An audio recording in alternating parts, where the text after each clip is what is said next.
आणि आपल्याला आपल्यातलं वेगळेपण ओळखता आलं पाहिजे. ज्या दिवशी आपल्याला आपल्या लेकरांमधलं वेगळेपण सापडेल ना, त्या दिवशी जगण्यात मजा आहे. पण आपण सगळे मार्कांचे हिशोब मांडतो.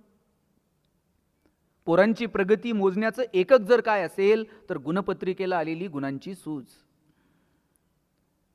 बरं, मी असं म्हणत नाहीये की तुम्ही मार्क मिळवू नका, मार्क मिळवण्यासाठी अपेक्षित असणारी तंत्र विकसित करू नका, ती कौशल्य विकसित करू नका.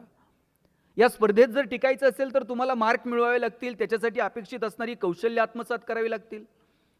पण केवळ आणि केवळ मार्क म्हणजेच शिक्षण आहे, या मानसिकतेमध्ये आपण जे अडकलोय ना, हे पोरांच्या भविष्यासाठी खूप धोकादायक आहे. मुलं त्या शिक्षणाचा आनंद घेतात का? मराठीचा एखादा धडा वाचताय, त्या लेखकासोबत तुमची मैत्री व्हायला हवी. गणित सोडवताय, गणितातले आकडे असे डोळ्यासमोर खेळायला हवेत. लॅबोरेटरीमध्ये जाऊन काही प्रयोग करताय, त्या सायंटिस्ट सोबत तुम्ही गप्पा मारायला हव्यात. इतिहास अभ्यासताय, त्या इतिहासातल्या पात्रांसोबत तुम्ही संवाद साधायला हवा. भूगोल अभ्यासताय, भूगोलातले अक्षांश आणि रेखांश असे डोळ्यासमोर दिसायला हवेत. इतकं एकरूप जेव्हा आपण त्या अभ्यासासोबत होऊ ना, तेव्हा त्या अभ्यासाची मजा वाटायला लागेल, आनंद वाटायला लागेल. पण फक्त परीक्षा जवळ आल्यात मग मागचे काही क्वेश्चन पेपर चाळायचे, कोणते क्वेश्चन सातत्यानं रिपीट झालेले आहेत, शिक्षकांच्या मागं लागायचं, IMP क्वेश्चन सांगा, व्हेरी इम्पॉर्टंट क्वेश्चन सांगा, आणि मग सगळी मार्कांची बेरीज वजाबाकी करायची. बाजारात तर आता पॉकेट सिरीज आल्यात, आणि मग शेवटच्या टप्प्यात ते पॉकेट सिरीज हाताळायचे, आणि मग मार्कांची बेरीज वजाबाकी करत आम्ही त्या शिक्षणामध्ये गुरफटले जातोय. मला सगळ्या पालकांना आणि पाल्यांना सांगायचं आहे की आपण त्या शिक्षणाचा आनंद घेतोय का? तुम्ही तुमच्या वडिलांना विचारा, आईला विचारा, बहुतांशी मराठी शाळेत शिकलेले आई वडील असतील. बाईंनी एखादी कविता चालीत म्हणून दाखवायची आणि पोरांनी ती त्यांच्या पाठीमागे म्हणायची. कितीतरी कविता आजही तोंडपाठ आहेत, कारण त्या कविता ही माणसं जगलीत, त्या गोष्टींशी जुळून घेत अभ्यास करत तिथपर्यंत ती माणसं पोहोचली आहेत. आजही आपण त्या गोष्टींचा आनंद घेतो का? की मग सगळंच मार्कांसाठी आहे?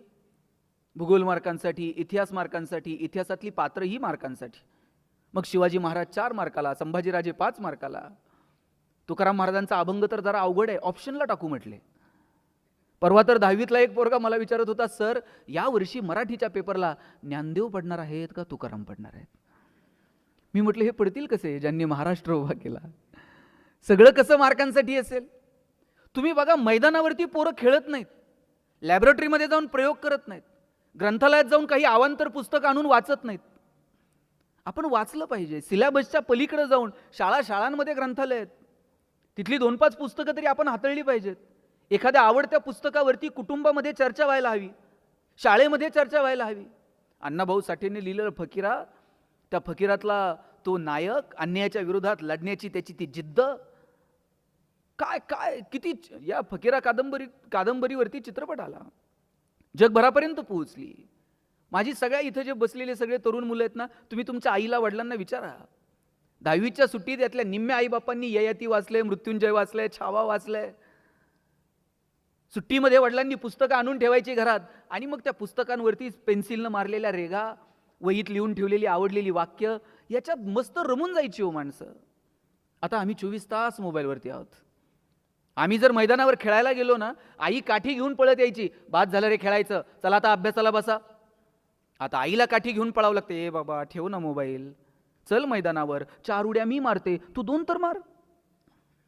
इथपर्यंत येऊन ठेपलंय. पोरं खेळायची, पडायची, धडपडायची, संघर्षाची वृत्ती त्यांच्यामध्ये आपोआप निर्माण व्हायची.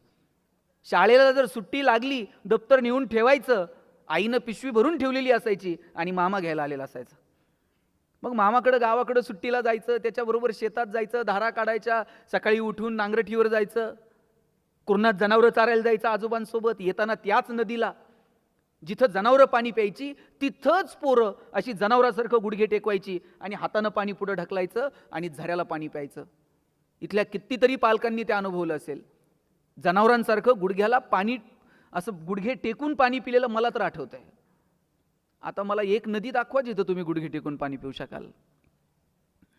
आता पाण्याची बाटली विकत आणावी लागते, 20 रुपये लिटरनं पाणी विकत घ्यावं लागतंय. परिस्थिती बदलली आहे. आता एक नदी अशी नीट ठेवली नाही, त्याला सगळं सांडपाणी, कचरा बिचरा, इकडं तिकडं निर्माल्य, प्लॅस्टिकच्या पिशव्या गाठणी बांधून आम्ही नद्यांमध्ये फेकून दिल्या. मग आम्ही मुलांना नेमकं शिकवतोय काय? केवळ आणि केवळ पर्यावरण एक विषय आलाय आता म्हणून तो फक्त मार्कांसाठी अभ्यासायचा का? निसर्गाशी जुळून घेणं, पर्यावरण समजून घेणं, या गोष्टी आम्ही मुलांपर्यंत कधी पोहोचवणार आहोत? आता जाईल तिथे पाण्याची बाटली आहे. पूर्वी जर कुठं गेलं ना कार्यक्रमाला, तांब्या असायचा, फुलपात्र असायचं. साहेब आता तांब्या आणि फुलपात्र कुठं राहिलंय का हो? मला वाटतं अजून ते फार फार तर सुपारी, साखरपुडा, लग्न समारंभ अशा कार्यक्रमात अजून तांब्या आणि फुलपात्र आहे. आणि काही दिवसानं ते पण दिसणार नाही. गुरुजी सांगणार, मुलाचे मामा बाटली घेऊन या. इथपर्यंत येऊ देऊ नका. काय येणाऱ्या पिढ्यांपर्यंत नेऊन पोहोचवायचंय मला वाटतं ते ठरवावं लागेल. आणि म्हणून आम्ही जे हंटर घेऊन फक्त पोरांच्या मागं लागलोय ना, मार्क म्हणजेच शिक्षण. मी पुन्हा पुन्हा सांगतो, मार्क मिळवा पण त्याचा आनंद घ्या. मग आम्ही ठरवून घेतलेलं आहे, खूप मार्क पडले का सायन्सला जायचं, थोडेसे कमी पडले का मग कॉमर्सला जायचं. आणि सायन्सलाही नंबर लागला नाही आणि कॉमर्सलाही लागला नाही आणि मग कुठे? शब्बास. आमच्या डोक्यात ते भरलंय, आर्ट्सला काय करिअरच्या संधीच नाहीत. मी अशी किती पोरं सांगू की जे कला शाखेतनं ग्रॅज्युएट झाली आणि करिअर झालं. सायन्स, आर्ट्स, कॉमर्स फक्त मार्कांवरून ठरू नका. तुमची आवड, तुमच्या स्ट्रेंथ, तुमचे विकनेस, आजूबाजूला असणाऱ्या संधी, या सगळ्याचा अंदाज घेऊन ठरवा की आम्हाला आमच्या मुलांना नेमकं कुठे घेऊन जायचंय. कॉलेजच्या गेटवर उभं राहिलं आणि पोरगं येताना दिसलं ना तरी कळतंय हे कोणत्या साईडला असेल. चष्मा विष्मा घालून इन बिन करून आलं का समजायचं, पावलं मोजत मोजत हिशोब करत आलं का समजायचं, आणि अशी वही बी फिरवीत शिट्टी मारत आलं, शब्बास. आम्ही ठरवून घेतलंय. माझी विनंती आहे की केवळ मार्कांवरून तुम्ही ठरू नका. म्हणजे एक जमाना आहे ना डीएडचा होता. डीएडला जर नंबर लागला ना, इथं शिक्षक आहेत का कोण? विचारा त्यांना डीएडवाल्यांची काय हवा होती. डीएडला जर नंबर लागला तर त्यांनी मागं बघायचंच नाही. आणि दोघं नवरा बायको जर जिल्हा परिषदच्या शाळेवर रुजू झाले का रुबाब होता. आता डीएड कॉलेजेसची अवस्था काय? बहुतांशी डीएड कॉलेजेस आता बंद होत चाललेत. त्यानंतर इंजिनिअरिंगचा बूम होता. गावात एखादाच इंजिनियर असायचा. गावात जर कुणी पाहुणे आले आणि त्यांनी जर विचारलं ना इंजिनियर साहेब कुठं राहतात, सगळं गाव त्या पाहुण्याला इंजिनियरच्या घरी नेऊन सोडत होतं. आता तुम्ही गावात जाऊन विचारा इंजिनियर साहेब कुठं राहतात, ते म्हणते नाव सांग. प्रत्येक घरात 4 आहेत. आणि आफ्टर मेडिकल म्हणजे आफ्टर कोविड आता मेडिकलचा बूम आहे. आता प्रत्येक आई बापाला वाटतंय पोरगं मेडिकललाच गेलं पाहिजे. नाही भारतात नंबर लागला तर म्हणते रशियात जाऊ द्या, पण त्यानं मेडिकललाच गेलं पाहिजे. बरं, त्यांच्या डोक्यात असं नाही आहे की नाही याला जरा मॅथ फिजिक्स आवडतंय म्हणून यानं इंजिनिअरिंगला जावं, याला जरा केमिस्ट्री बायो आवडतंय म्हणून यानं मेडिकलला जावं. त्यांच्या डोक्यात पक्क आहे पोरगा MBBS, त्याला मुलगी MBBS झालेली बघायची, दोघांनी मिळून हॉस्पिटल टाकायचं आणि नंतर मग मेहुण्याला मेडिकल. असंच असतं ना. अलिखित नियम आहे, ते मेहुण्यालाच द्यावं लागते हल्ली. जरा या हिशोबांच्या थोडंसं पलीकडे जाऊयात ना. सुनीता विल्यम्स तुम्ही बघा काय व्हायचं होतं, काय शिकल्या, मग नंतर कशा या सगळ्या करिअरमध्ये आल्या. कुठे गेल्या होत्या सुनीता विल्यम्स मागचे काही दिवस? गेट शिवाजीनगर कुठे होत्या? आणि आपण सगळेजण आतुरतेनं वाट बघत होतो की नाही? आपल्यापैकी किती लोक सुनीता विल्यम्सला भेटलेले आहेत? भेटलेलं कुणीच नाही, पण किती आतुरता होती. अरे तुम्ही तर शिकलेली, तुम्ही शिकतायत, अंतराळात कशासाठी गेलायत, काय गेलायत, त्यातनं काय होणार आहे, काय नवीन अपडेट्स मिळणार आहेत, त्याचा तुमच्या माझ्या जीवनावर काय परिणाम होणार आहे, हे किमान सायन्सची पोरं वाचत असतील, अभ्यासत असतील. पण गावात खेड्यापाड्यातली खुरपणी टुरपणी करणारी बाई सुद्धा गप्पा मारताना म्हणायची, बाई ती सुनीता आली की नाही कोणाच ठाऊक. किती प्रेम, किती आतुरता, काय करिअर आहे हो. जगणं हे आयुष्य एकदाच आहे, परत आहे की नाही मला माहित नाही. असं जगायचं ना, लोकांना हेवा वाटला पाहिजे. आणि लोकांना वाटो ना वाटो, किमान आपल्या जगण्याचा आपल्याला तर हेवा वाटला पाहिजे. अरे आम्ही जगलो आमच्या मस्तीत, आम्ही जगलो आमच्या धुंदीत. सचिन तेंडुलकर दिसायला एवढासा, एका मॅच मध्ये एक बाउन्सर असा नाकावर येऊन आदळला, नाका तोंडातनं रक्त यायला लागलं.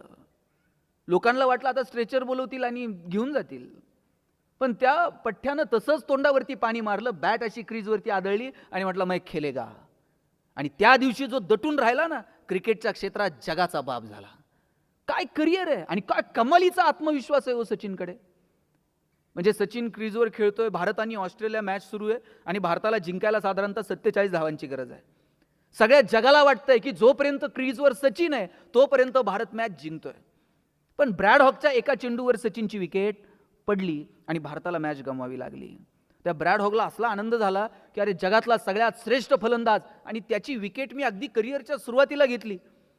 त्यानं रेफरीकडनं चेंडू मागून घेतला, पॅव्हेलियनमध्ये गेला आणि सचिनला म्हटला, सचिन तू जगातला सगळ्यात महान फलंदाज आहेस. या चेंडूवर मी तुझी विकेट घेतली, आयुष्यभर हा चेंडू मी माझ्या शोकेशमध्ये जपून ठेवेल. मला याच्यावर तुझी ऑटोग्राफ देशील? सचिननं ऑटोग्राफ दिली, पाठीवरती थाप मारली आणि जाताना त्याला म्हटला, it will never happen again. परत असं घडणार नाही. आणि त्यानंतर कधीच ब्रॅड हॉकच्या चेंडूवर सचिनची विकेट पडली नाही. याला आत्मविश्वास म्हणतात. चुका होतात, घडतात, पण एकच चूक परत परत करायची नसते. बदलूयात, काहीतरी नवीन करूयात, झालेल्या चुका सुधारवण्यासाठी सातत्यानं प्रयत्न करूयात आणि त्याच्यासाठी कधीतरी स्वतःच्या अंतर्मनात डोकावून पाहूयात. माझी पालकांना विनंती आहे की आपली लेकरं ही वेगळी आहेत, युनिक आहेत, त्यांच्यामधलं वेगळेपण ओळखा, त्यांच्या चांगल्या गुणांचं कौतुक करा. आपण त्यांच्यातले दोष शोधण्यात वेळ वाया घालवतो. तुम्ही म्हणाल मग दोष ओळखायचे नाहीत का? जरूर ओळखायचे. मग सांगायचे नाहीत का? जरूर सांगायचे. पण दोष हे कानात सांगायचे असतात आणि कौतुक हे चार चौघात करायचं असतं. आपण उलट करतो. बघा, पोरांनी टाळ्या वाजवल्यात आणि ते पण असं आईकडं बापाकडं बघत. नाही आवडत पोरांना. तुम्ही पाहुणे आल्यानंतर म्हणणार, बावळटाचं आहे ना, अभ्यासच करत नाही, मोबाईलच घेऊन बसतोय, किती वेळा सांगायचंय. पाहुणा म्हणणार आहे का? फारच. उलट पाहुण्याचे देखत म्हणायचं, आमचा दादा इतका हुशार आहे ना. दादा पाहुण्याच्याच पुढं पुस्तक घेऊन बसताय का नाही बघा. आणि तुम्ही पाहुण्याच्या देखत म्हणून बघा, दादा बावळट आहे, दादा बाहेर जात आहे, पाहुण्याच्या बुटात पाणी होत आहे, लेसला लेस बांधताय. मग तुमची इज्जत घालवायची एकही संधी दादा सोडत नाही. कौतुक करा हे चार चौघात आणि दोष जे सांगायचे ते कानात सांगा. आणि माझी विनंती आहे, तुम्ही तुमच्या गप्पांचे विषय बदला. आपण कोणत्या विषयांवरती आपल्या मुलांशी गप्पा मारतो, संवाद साधतो, ते विषय आपण बदलून बघूयात. मुळात आपण संवाद साधतो का हाच प्रश्न आहे. पूर्वी असा गोल करून लोक एकत्र जेवायला बसायचे आणि मग गोल करून जेवायला बसलं की एकमेकाचा चेहरा दिसायचा, संवाद व्हायचा. कुणी जर टेन्शनमध्ये असेल तर घरातल्या थोरल्या माणसांना कळायचं, हे आज जरा टेन्शनमध्ये दिसतंय, चेहरा पाडून बसलाय, ह्याचे डोळे खाली आहेत. आता 2-2, 4-4 दिवस पोरांची आणि आपली नजरानजर पण होत नाहीये. पोरगा आला का आपल्या खोलीत निघून जातो, जेवायला खाली येतो, त्याचं ताट घेतो, जेवतो, त्याच्या वेळेनुसार निघून जातो. गोल करून जेवायला बसा. आम्ही तर जेवायला बसलं ना, आजोबा सांगायचे, चला ताटाच्या भोवती पाणी फिरवा. आम्ही म्हणायचो, आता ते ताटाच्या भोवती पाणी फिरवल्यावर काय होतंय? ताटातले पदार्थ काय बदलतात का? बाजरीच्या भाकरीची काय पुरणपोळी होते का? आजोबा सांगायचे, पदार्थ बदलत नाही, पण पदार्थाचा प्रसाद होऊन जातो. आणि प्रसाद कधी फेकून द्यायचा नसतो, प्रसादाचा सन्मान ठेवायचा असतो. आज आपण लहान लेकराला काठी घेऊन मागं लागतो, ते खा, ते संपव. बघा, एखादी गोष्ट कोणत्या पद्धतीनं सांगतो हे फार महत्वाचं आहे. काठी घेऊन मागं लागलं आणि हे संपव, पोरगं खाईल तुमच्या धाकानं, पण त्याचा आनंद आणि तो प्रेम, त्या आवडीनं तो खातोय का? आजोबा सांगायचे, हा प्रसाद आहे, पाणी फिरवलं का पदार्थाचा प्रसाद होऊन जातो. काय जादू आहे? आणि जेवायला बसलं की ते म्हणायचे, हात जोडा आणि आभार माना. म्हटलं आता कुणाचे आभार मानायचे? ते म्हणायचे, ज्यानं पिकवलं त्या शेतकऱ्याचे आभार माना, जिनं शिजवलं त्या तुमच्या आईचे आभार माना, आणि ज्यानं भूक दिली त्या भगवंताचे आभार माना. प्रत्येक वेळेस आपण प्रतिसाद दिला का छान होतं. आणि म्हणून मला जर कोणी विचारलं ना, सुखी जगण्याचा मंत्र काय, मी म्हणायचो, प्रतिकार नको, प्रतिसाद द्या. प्रतिकारासाठी कशाला वेळ घालता? दोघं नवरा बायकोंनी डायरीवर लिहून घेतलं, प्रतिकार नको, प्रतिसाद द्या, गणेश शिंदे. घरी गेल्यानंतर बायकोनं अशी पर्स फेकली, नवऱ्याच्या डोळ्यात डोळे घालून पाहिलं आणि म्हटली, मैं तेरे लिए मर जाऊंगी, मिट जाऊंगी. बायको म्हणली, मैं तेरे लिए मर जाऊंगी. नवरा म्हटला, बघ कसं जमतंय तसं कर. म्हटलं, म्हणे आता हे काय? नाही, ते सकाळी सरांनी सांगितलं ना, प्रतिकार नको. कधी प्रतिकार करायचा, कधी प्रतिसाद द्यायचा, ह्याचं तारतम्य नको का? कोणती गोष्ट कोणत्या पद्धतीनं येणाऱ्या पिढ्यांपर्यंत पोहोचवायची याचं तारतम्य आपल्याला ठेवावं लागेल.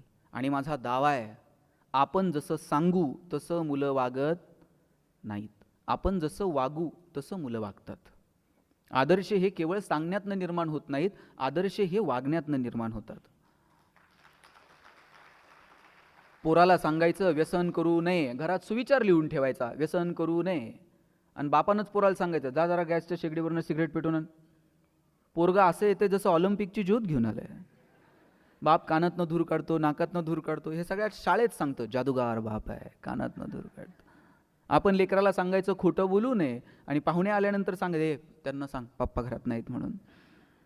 आपण जसं वागू तसं मुलं वागणार आहेत. माझ्या वडिलांची मिराशिगा मिरवीनं तुझी चरणसेवा पांडुरंगा.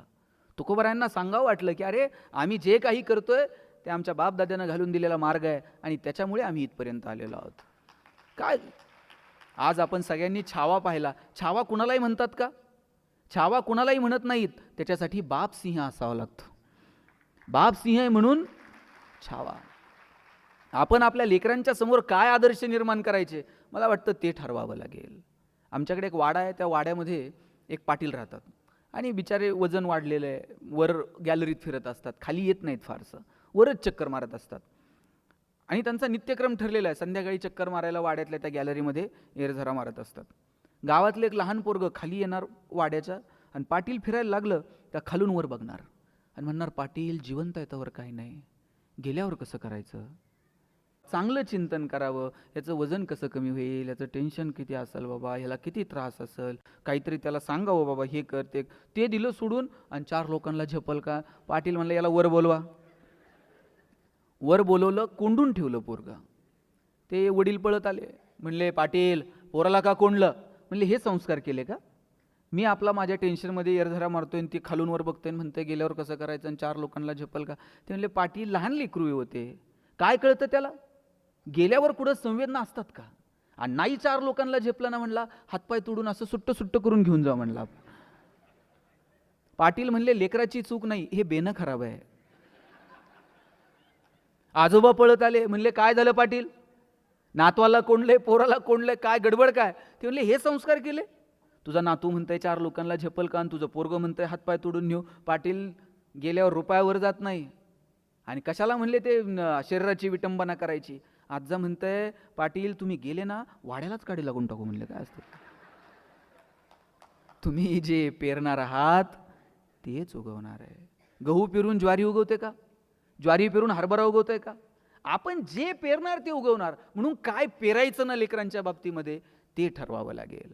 मुलांच्या आयुष्यामध्ये मुलांना फक्त आपण हे बघा, आपल्या डोक्यात काय माहिती आहे का बहुतांशी पालकांच्या, नाही मला नाही मिळालं मग आता मुलासाठी करूयात, आम्ही सायकलवर गेलो मग पोराला गाडी घेऊन देऊयात, आमच्या वेळेस नव्हत्या एवढ्या सुविधा म्हणून पोरांना देऊन टाकूयात. त्यांना फक्त त्या सुविधांच्या त्या कोटामध्ये असं अडकून ठेवू नका. काही काही गोष्टींच्या अभावात सुद्धा मजा असते. एखादी गोष्ट नाही आणि एखाद्या गोष्टीला नाही म्हणणं हे सुद्धा आपल्याला जमलं पाहिजे. हो, आपण कोणत्याच गोष्टीला नाही म्हणायला तयार नाही होत. नाही पप्पा मला ते पाहिजे म्हणजे पाहिजे, पप्पा काही करल तिकडे पण पोराला ते आणून देईल. आणि बापाची मानसिकता काय असते माहिती आहे पोरांनो, नाही मला नाही मिळालं, माझ्या वेळेस नव्हती सुविधा, आता आहे पोरांच्या नशिबानं मग देऊन टाकू. पण काय द्यायचं, कधी द्यायचं, कोणत्या गोष्टी. तुम्ही कितीतरी श्रीमंत कुटुंबातले पालक बघा, त्यांची काहीही विकत घेऊन द्यायची त्यांची कॅपॅसिटी आहे. पण बहुतांशी उद्योगपतींनी पहिली काही वर्ष पोरांना स्वतःच्याच कंपनीत 5-10 हजार रुपये काम नोकरी करा दे. तुला त्या 5 रुपयाची 10 रुपयाची 5,000ची 10,000ची किंमत कळली पाहिजे. शेतकरी जर कोण असेल तर तुमच्या लक्षात येईल, पिकाला रोज पाणी देतो का हो शेतकरी. काही दिवस जरा ताण द्यावा लागतो, साध्या सरळ सोप्या भाषेत. तो ताण दिल्याशिवाय त्या पिकाला त्या पाण्याचीही मजा कळत नाही. आणि म्हणून तो ताण सुद्धा आपल्याला आपल्या लेकराला योग्य वेळी देता येतो का, याची काळजी आपण घेतली पाहिजे. सगळ्याच गोष्टी रोज तुम्ही त्याला पुरवल्या नाही जुळणार. 2-2, 2.5 वर्षाच्या पोरांच्या हातात तुम्ही मोबाईल देऊन टाकले हो. आणि बाप असं कौतुकानं सांगताय मला कळत नाही ते त्याला कळतंय म्हणते मोबाईल मधलं. पोरगं जर रडायला लागलं ना, आई त्याला जवळ घ्यायची आणि जवळ घेतल्याबरोबर पोरगं रडणं थांबवत होत. आता पोरगं रडायला लागल्यावर आई काय करते, मी सांगू का तुम्ही सांगता. आणि पोरगं इतकं पुढचं आहे, मोबाईल हातात आल्याशिवाय ते पण रडायचं थांबत नाही. आईच्या स्पर्शाची जागा जर मोबाईलच्या स्पर्शानं घेतली असेल, हा कुणाचा पराजय आहे? हा विज्ञान तंत्रज्ञानाचा विजय आहे का मातृत्वाचा पराजय आहे, हे ठरवण्याची वेळ आली आहे. म्हणून कोणत्या वयात कोणत्या गोष्टी कोणत्या कारणांसाठी मुलांना द्यायच्या हे आपण ठरवायला हवं. वय वर्ष 0 ते 11 वयोगटातल्या हजारो मुलांचे डोळे निकामी होण्याची वेळ आली आहे. इतका पोरांचा स्क्रीन टाईम मोबाईलवरचा वाढत चालला आहे. मोबाईल खूप चांगलं साधन आहे, तुम्ही ते मुलांना द्यायला हवं. मुलं टेक्नोसेवी असली पाहिजेत, नवीन तंत्रज्ञान कळलं पाहिजे, पण किती प्रमाणात हा प्रश्न मात्र तुम्ही स्वतःला आणि तुमच्या मुलांना विचारला पाहिजे. एक तुम्ही पाहिलं असेल, पोपट पकडणारे काही लोक, त्या एक माणूस आहे ना, खूप शिताफीनं तो पोपट पकडायचा. मी त्याला एक दिवशी विचारलं, तू इतक्या सहजासहजी कसा पकडतो रे? म्हटलं काही नाही हो साहेब, सोपं आहे. मी काय करतो म्हटलं, 2 झाडांना ताणून एक दोरी बांधतो आणि म्हटलं मग पोपट येतो, त्या दोरीवरती बसतो आणि तो एकदा दोरीवर बसला की मी एका झाडाची दोरी सैल करतो. दोरी जशी जशी सैल होईल तसा तसा तो पोपट पडायला लागतो आणि तो त्या दोरीला घट्ट पकडतो. आणि एकदा का त्यानं त्या दोरीला घट्ट पकडलं की मग मी टाईम साधतो आणि पकडतो त्या पोपटाला. तुम्ही विचार करा, त्या पोपटामध्ये सामर्थ्य हवेत उडायचं, पण तो विसरून जातो की मी या हवेमध्ये उडू शकतो आणि त्या दोरीला घट्ट पकडायचा प्रयत्न करतो. आपण त्याला इतकं कुरवाळलंय, आपण त्याला इतकं कुरवाळत बसलोय की ते विसरून गेलाय की नाही, माझ्यात क्षमता आहे. आणि मग अशा वेळेस तो आपल्याला घट्ट पकडायचा प्रयत्न करतो. आपण किती दिवस पुरणार आहोत त्याला? त्याच्यामध्ये ती क्षमता निर्माण करता येईल का? त्याच्या मनगटात ती रग निर्माण करता येईल का? तुम्ही लाखो रुपये, कोट्यवधी रुपये कमवून ठेवा आणि त्याच्यामध्ये कमवायची जर ताकद नसेल तर ते 2 दिवसात काडी लावून टाकते, उडून टाकते सगळं. तुम्ही ताकद निर्माण करा त्याच्या मनगटामध्ये कमवण्याची. बघा, म्हणजे तुम्हाला एक साधी गोष्ट सांगतो. एक आजी होती आणि तिनं तिचं गार्डन तयार केलेलं होतं आणि त्या बागेला ते इतकी जपायची, प्रत्येक झाडावर तिचं लक्ष असायचं आणि ती बाग इतकी बहरून गेली, फुलून गेली. पण आजीच्या वयाला मर्यादा येतो, किती दिवस ती बाग बघणार आहे? आणि मग बाग आता कोमेजून जायला लागली. पण आजी मात्र ताकदीनं ती बाग जपत होती. पण आजी आता अंथरुणाला खिळली आणि मग मात्र आजीला टेन्शन आलं की अरे, मी जोपर्यंत बरी होते तोपर्यंत प्रत्येक झाडाला मी जपत होते, आता या झाडाला कोण जपणार? आणि मग तिनं मुलाला बोलवलं आणि सांगितलं, राजा, मी ही बाग आयुष्यभर जपत राहिले, आता मी आजारी पडली आहे, आता मला वाटत नाही की मी अंथरुणातनं उठेल, पण मला टेन्शन याचं आहे की ही बाग कोण बघेल? ए आजी, तू काळजी करू नको. नातवानं सांगितलं, मुलगा नातू दोघे होते. नातवानं सांगितलं, आजी तू काळजी करायची नाही, आता ही बाग इथून पुढे मी बघणार, तू पटकन बरी हो बरं. आता आपल्या बागेला बघणारं कुणीतरी आहे या विचारानंच आजी आता हळूहळू बरी व्हायला लागली होती. बरं, नातू रोज सकाळी बागेत जायचा आणि थेट संध्याकाळीच घरी यायचा. वडील विचारायचे, बाग कशी आहे रे? हो पप्पा, सकाळपासून संध्याकाळपर्यंत मी बागेतच आहे. आजी तर 2 तास जायची, मी दिवसभर बागेत आहे. पोरगा रोज जायचा, सकाळी संध्याकाळी घरी यायचा. 1 महिन्यानं आजी बरी झाली आणि आजीनं आणि बापानं ठरवलं, चला आता बागेत जरा फेरफटका मारून येऊ. आणि बागेत फेरफटका मारायला आले, बघितलं तर सगळी झाडं सुकून गेलेली होती. मग या पोराला विचारलं, बाबा तू रोज सकाळी 8ला येतोय, संध्याकाळी घरी येतोय, रोज बागेत आहे, तू काय करत होता? तू काय काळजी घेतली? अहो म्हटलं, मी खूप काळजी घेतली हो. आल्यानंतर मी प्रत्येक पान ना पान पुसून काढत होतो, प्रत्येक झाडाचं खोड फांदी सगळे पुसून घ्यायचो, त्या झाडांना कुरळायचो, त्या फुलांचा पापा घ्यायचो, त्या झाडाला मिठी मारायचो, जवळ घ्यायचो. मी किती काळजी घेतली, पण नाही हो ही बाग टिकली. मग त्या आजीनं सांगितलं, राजा, कुरवाळणं, जवळ घेणं, त्याला मिठी मारणं, याला काळजी घेणं नाही म्हणत. त्याला योग्य वेळी पाणी घालावं लागतं, योग्य वेळी पाणी तोडावं लागतं, योग्य वेळी ताण द्यावा लागतो, जनावरांनी खाऊ नये म्हणून कधी झाडांना कुंपण घालावं लागतं आणि मग ती बाग बहरते, फुलते.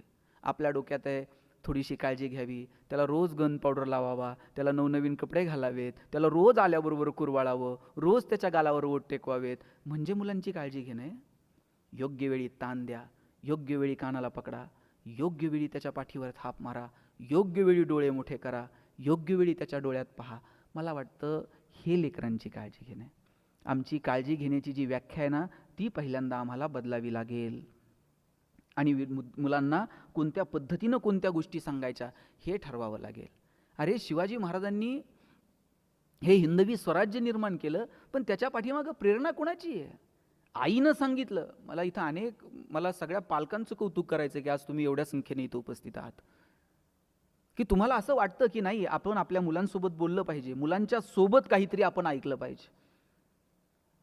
शिवाजी महाराजांना त्यांच्या आईनं सांगितलं, राजे हिंदवी स्वराज्य निर्माण करावं लागेल आणि वेळ प्रसंगी त्याच्यासाठी तुला शमशेर उचलावी लागेल, संघर्ष करावा लागेल.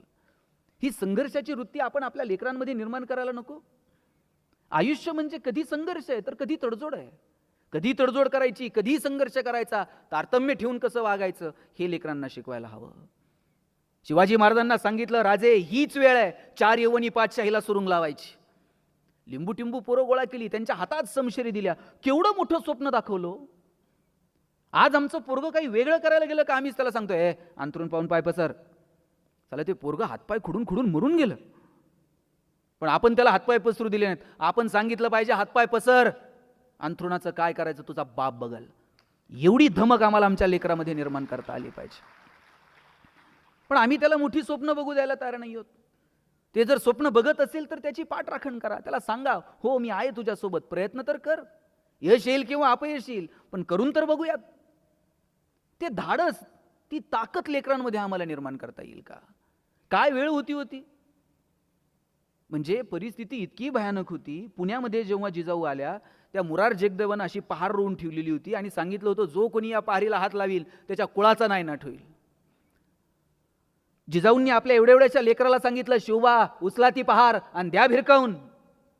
ज्या पुण्यामध्ये मुरार जगदेवानं गाढवाचा नांगर फिरवला, त्याच पुण्यामध्ये छत्रपतींनी सोन्याचा नांगर फिरवला आणि पाहता पाहता स्वराज्य उभं केलं.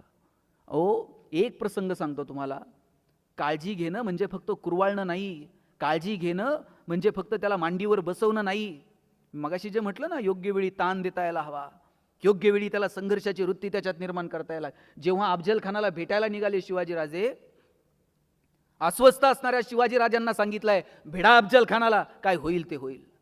आणि जर काही तुमच्या जीवाचं बरं वाईट झालं तर जिजाऊ संभाजीराजांना गादीवरती बसवेल आणि स्वतः राज्यकारभार पाहिल. काय त्या आईचं धाडस आहे, काय त्या आईचं काळीज आहे. आणि म्हणून हे आयुष्य परत नाही. पोरांना सांगा, कर तुला काय करायचंय ते, पण मोठी स्वप्न बघ, चांगलं काहीतरी करायचं ठरव. आहे मी तुझ्यासोबत आई म्हणून, आहे मी तुझ्यासोबत बाप म्हणून. आणि पोरांनाही विनंती आहे, तुमचे आईबाप जेव्हा तुमच्यासाठी काहीतरी करतात त्यावेळेस तुम्ही तुमच्या आईबापाकडे फक्त बघत चला की कुठल्या परिस्थितीतून माझे आईवडील माझ्यासाठी हे सगळं करतायत. तुम्हाला जर त्याची जाणीव राहिली ना तर तुमचे पाय घसरणार नाहीत. तुमच्या आईवडिलांच्या तुमच्याकडनं माफक अपेक्षा आहेत, फार काय अपेक्षा नाहीये. पोरांनी रोज लाख रुपये आणून माझ्या हातात टेकवावेत. इथं तरुण पोरं बसलेली आहेत. तुमचे उंची आता वडिलांच्या खांद्याला आली आहे. वडिलांची चप्पल तुमच्या पायाला यायला लागली आहे. एकदा का बापाची चप्पल पोराच्या पायाला यायला लागली आणि पोरगा बापाच्या खांद्याला आला, वडील रागवत नाहीत, चापट मारत नाहीत. लहान होतो काही चुकलं तर वडील पटकन चापट मारायचे, असं नाही रे, असं कर. आता पोरगा खांद्याला आल्यावर वडील मारतात का? अशा वेळेला वडिलांच्या डोळ्याची भाषा बाळांनो तुम्हाला समजून घेता आली पाहिजे. बापाची अपेक्षा असते की पोरगा आता खांद्याला आला, थोडंसं ओझं हलकं करल, त्याच्या पायावर उभा राहील, त्याचं कर्तृत्व सिद्ध करल. आणि बापाची अपेक्षा इतकीच असते, पोरानं त्याचं नाव कमवावं. वडिलांची अपेक्षा आहे की पोरांनी आमची नावं पुसावीत. मी पुसावीत म्हणतो, घालवावीत नाही. पुसावीत कोणत्या अर्थानं? आतापर्यंत तुमची ओळख काय? अमुक अमुक यांची मुलगी, अमुक अमुक यांचा मुलगा. एक दिवस असा आला पाहिजे ना पोरांनो, तुमच्या नावानं तुमचे आईवडील ओळखले गेले पाहिजेत. त्या तहसीलदार मॅडम आहेत ना, ही त्यांची आई आहे बरं का. ते डॉक्टर साहेब आहेत ना, हे त्यांचे बाबा आहेत बरं का. त्या इंजिनियर मॅडम आहेत ना, ही त्यांची आई आहे बरं का. तुमच्या नावानं जेव्हा तुमचे आईवडील ओळखले जातात, याच्यापेक्षा काय असतं आयुष्यातलं यश?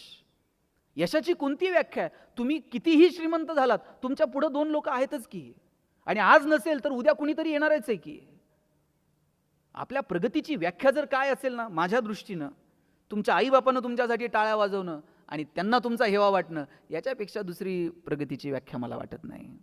तुमच्या आईवडिलांनी तुमचं कौतुक केलं पाहिजे. अरे वाह, काय माझ्या पोरीनं करिअर केलं, काय माझ्या लेकरानं नाव कमवलं, आमच्याकडे काही नव्हतं पण पोरानं केलं बरं का. हे जेव्हा तुमच्या आईवडिलांना वाटायला लागेल ना, तेव्हा मला वाटतं ती एक इतर अनेक व्याख्यांपैकी ती एक तुमची प्रगतीची व्याख्या आहे. आणि म्हणून तुमच्या आईवडिलांना हेवा वाटेल असं काहीतरी करा. ठरवा आम्हाला नेमकं आमच्या आयुष्यामध्ये काय करायचं आहे. बहुतांशी जणांनी ठरवलेलंच नाही की मला नेमकं काय करायचं. आणि मी पुन्हा पुन्हा सांगतो, कुणाचं बघून ठरू नका की ह्यानं हे केलंय म्हणून मला ते करायचंय, त्यानं ते केलंय म्हणून मला हे करायचंय. आपण अंधानुकरण करतो. अंधानुकरण करू नका. चांगल्या गोष्टींचं अनुकरण करा, पण अंधानुकरण करू नका. खरं आहे का, बरं आहे का, चांगलं आहे का, वाईट आहे का, चिकित्सा करा आणि मग ठरवा.